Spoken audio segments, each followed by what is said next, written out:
2020 hit a lot of people hard. Good folks lost their jobs, some lost their grip a little, and everyone struggled to get basic things. And honestly, the same went for the not-so-good people too, including me. Back then, I was a functioning opioid addict. The supply chain chaos, the fear, the shutdowns, all of it made it a nightmare to get a clean fix. It also meant the restaurant I relied on for income kept closing every few weeks. My stimulus check vanished way too fast, and after burning through what little savings I had, panic started creeping in. To make matters worse, a lot of dealers were going dark during the lockdowns, sending prices through the roof. I needed cash fast. So, in desperation, I tried everything I could think of, including launching a website. For those who don't know, an onion domain is basically a dark website. I know the tech nerds will nitpick that definition, but that's the simplest way to put it. Honestly, the whole thing started as half a joke, half a Hail Mary. I'd been wanting to learn how to set up a tour site anyway, so I figured why not? I put real effort into it, too. And when it finally went live, I felt weirdly proud. At the top of the page, I slapped the title and concept, Dirty Deeds Done Dirt Cheap, 5D for short, a nod to one of my favorite AC/DC tracks. It felt like the perfect way to advertise my services to East Texas and Western Louisiana. See? Yeah, I was a junkie. But I was also an adrenaline junkie. I wasn't looking to walk dogs or help people move. I wanted something thrilling. So I offered people the chance to get revenge. Exes, bosses, neighbors, didn't matter. For a set price, I'd pull a nasty prank on whoever they wanted. Half payment up front, half after. If they ghosted me, their target would get the receipts.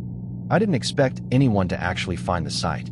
It wasn't indexed on Google or anything. You needed Tor to even see it, and most people don't mess with that stuff. But one day, on a whim, I checked the inbox, and there it was. My first job request. The sender said her ex was abusive and deserved payback. I suggested stuffing sardines into the vents of his car. Texas heat would do the rest. She loved the idea, sent the Bitcoin, and that same night, I went and handled the job. Snapped proof, got paid, done. She was thrilled and recommended me to a friend. Those 2 jobs were it for months. But after the second round of stay-at-home orders hit, more people started wandering onto the dark web out of boredom. Slowly, business picked up. I smeared dog mess on a guy's door handle because he stiffed someone on overtime.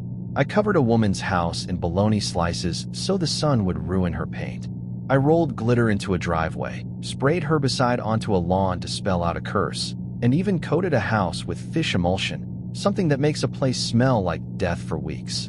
I became an artist of petty revenge. And with the photos I kept uploading, 5D started getting traction. But the work eventually took a darker turn. Jobs showed up asking me to move mysterious packages. Then came a thumb drive pickup involving a guy in Kilgore who looked like trouble. By then the restaurant had reopened, so I wasn't hurting for money. I was doing it for the rush. But the clients were changing, and so were the requests. Fewer pranks. More things that made my stomach turn. I had already decided to shut the site down when I opened one last email. An offer I couldn't ignore. $10,000 for one night's work. I replied, saying I wouldn't physically hurt anyone. They said I wouldn't have to, but there might be intimidation involved. For 10 grand, I was willing to listen. And then they told me what they wanted. They wanted me to kidnap someone. Anyone. Preferably an adult woman. But even a child would do. At first, I assumed it was a prank or a cop trying to bait me. But then they claimed they were part of an organization that engaged in something horrifying, live cannibalism. I called them out, said I wasn't buying it. And that's when they sent me their spub, essentially giving me the ability to see their entire crypto wallet balance. $500,000. Daily transactions. Large transfers. This wasn't a kid trolling me. We ended up talking from 11 at night to nearly 3:30 in the morning. Methods, logistics, locations, they explained everything in disturbing detail. I had zero intention of doing it. The second the word kidnap appeared, I was done. But I kept asking questions so I could hand everything over to law enforcement later. I didn't confirm the job, just said I'd think about it. Within 2 hours, I shut the entire site down permanently. Sleep was impossible. Before dawn, I drove to a payphone and used a text-to-speech app to anonymously tell police everything I'd learned. The drop-off location, the details, all of it. And the thing that pushed me to call wasn't the money. It was one line that stuck with me. If you won't do it, someone else will. Months later, I saw the news. A headline about a Texas man convicted of soliciting murder and cannibalism online. Alex Barter.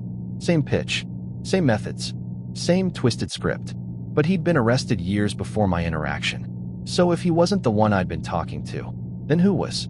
That realization still chills me. Because whoever they were real, they had money, and they clearly weren't working alone. And if they haven't found someone willing to take them up on their offer yet, they eventually will. And that thought still keeps me up some nights. The whole ordeal lasted roughly 45 minutes. During that time, two guys wandered into the dealership. They drifted around the display models, chatted with a saleswoman for a bit, and honestly, I didn't give them a second glance.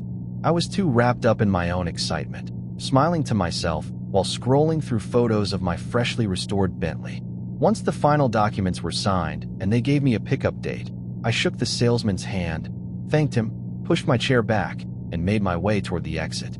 That's when I noticed one of those men, staring, not glancing, staring, completely frozen in place about 10 feet away from me.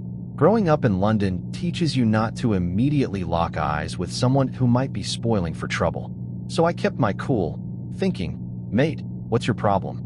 I didn't want to spark anything unnecessary. London is old, historic, beautiful, but friendly? Absolutely not. It wasn't until I was almost at the door that I finally shot him a look, just a quick one. And the second I did, my stomach dropped. My blood went cold. It wasn't some random bloke browsing for a brand new Bentley. It was the one person on earth I prayed I'd never run into again. Stephen. He was dressed in a suit and tie, which is probably why I didn't recognize him in my peripheral vision. And he was glaring at me like I'd suddenly sprouted a second face. I opened my mouth to say something. Maybe, "Can I help you?" But I shut it quickly and forced myself to stay expressionless as I looked away. But as soon as I turned my head, he spoke. "Do I know you?" He had heard my voice for the past 15 or 20 minutes while I talked business with the salesman. I have no idea how he didn't put it together sooner. But I understood exactly how dangerous that moment was. So I looked straight at him and simply shook my head, then kept walking. By the time I stepped outside, my heart was thundering against my ribs. I fought every instinct telling me to sprint to my car. When I started the engine and pulled out of the lot, I saw Stephen standing outside the entrance, phone in hand, clearly recording or photographing my car as I drove away. My chest tightened. My breathing got shallow. My vision blurred at the edges. Panic attack or heart palpitations, I didn't know, but I couldn't stop driving. What if he was right behind me? I didn't go home. I almost did, then realized how idiotic that would have been. I switched routes and forced myself to drive in the opposite direction. I went 5, maybe 6 miles before pulling into the parking lot of some random apartment building. I shut the car off and finally let myself think. For a moment, it felt good, like my brain could reset. But that feeling lasted all of 3 seconds. Because sitting still meant facing the truth. Stephen had recognized me, no doubt in my mind. And he had my license plate, which meant he could trace me, find me. And when he did, well, he'd kept promises before. Especially the promise about killing me. That thought alone was enough to send the panic rising again. But I forced myself to breathe, to stay grounded, to think. And then the only real plan became painfully clear, one I didn't want to follow, but had no choice. Step 1. Abandon the car right there in that parking lot. Step 2. Call my girlfriend and tell her she needed to leave the flat immediately and stay with her mother. She heard it in my voice. Something was horribly wrong. I told her I'd explain everything face to face, but she needed to go. Now, it took me hours to walk back home, so I had time to convince her. And thankfully, she listened. When I arrived, I packed only the essentials, including the stacks of cash I had hidden, then grabbed a taxi to a friend's place and begged him to let me crash for a few days. I borrowed his car, drove to my girlfriend's mom's house, pulled her aside into an upstairs room, and told her the truth. All of it. She had no idea I'd been moving heroin. She genuinely believed I repaired all the appliances that were shipped to me. The Bentley? I'd fed her some nonsense about saving since I was 16. With my decent salary and good money habits, she never questioned it. I foolishly hoped she'd stay with me, maybe even move to another city. But she broke up with me right there. Told me she never wanted to hear from me again. Drug dealing was bad enough. Endangering us both was unforgivable. And since they could trace my registration, she wanted me gone immediately. That was the last conversation we ever had. The next day, I bought my friend's car for way more than it was worth, then drove north and left London behind forever. My parents didn't understand. I lied and told them I found a better job. They've stopped asking why I never visit. They come to me now. I think they suspect something, but I can't bring myself to confess the truth. Maybe one day. I even sold that Bentley, had it delivered to Manchester. At first it felt like a comfort, but over time, it became a constant reminder of my stupidity and the destruction that the deep web brought into my life. Alright, here's the short version. Do not mess with the deep web, ever. Even if you skip everything else I'm about to say, remember that. I used to be heavily involved in crypto. Like, seriously invested. I won't bore you with the tech details. Just know I had a few $1,000s worth and was always hunting for ways to grow it. Back then, crypto circles were all over the deep web, mostly because people believed the surface web was monitored and they weren't wrong. That's where I met a guy named Andre through a mutual acquaintance. He told me he ran a crypto investment fund out of Belarus. Said if I invested, I could double or even triple my money within months. My friend swore up and down that Andre was the real deal.